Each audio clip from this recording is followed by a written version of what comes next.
In the Weimar Republic between November 8th and November 10th, the Nazi Party took over Munich with the help from smaller right-wing Bayern groups.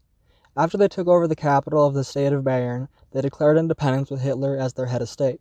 For the next 6 days after that, the Nazis marched north to Berlin, fully occupying it by November 16th, and then, on the 17th, Germany surrendered to Hitler and his army of goons.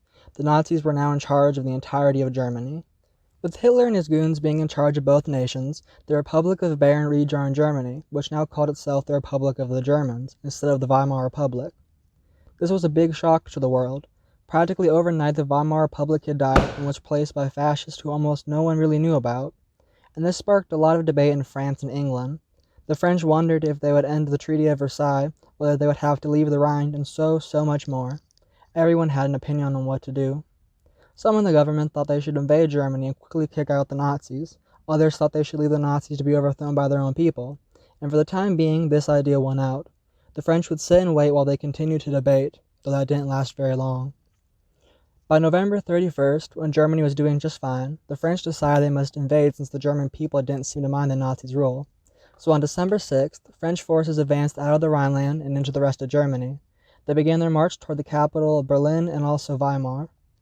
Hitler quickly went on to the radio and the newspapers, saying this was just another evil act of the French, that the Germans were a victim, one who had overcome their attackers, and that he and his party had seen this coming for months now.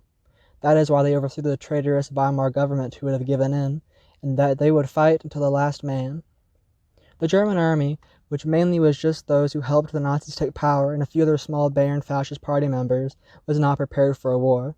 The French army practically walked through Germany as the Nazis had, and took Berlin on the 16th.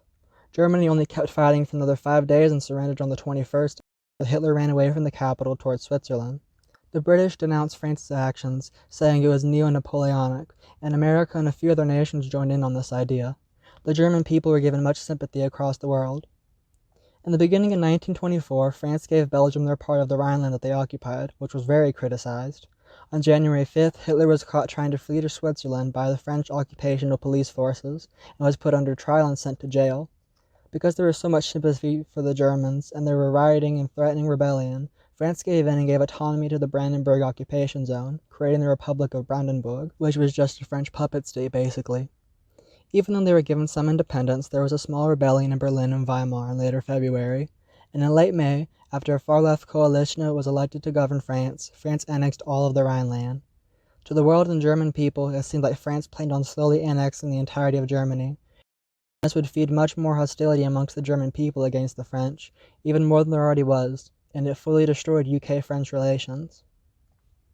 Thank you for watching this April Fool's video. I hope you enjoyed it. I'm going to try and make some more alternate history stuff in the future if y'all like it. Goodbye.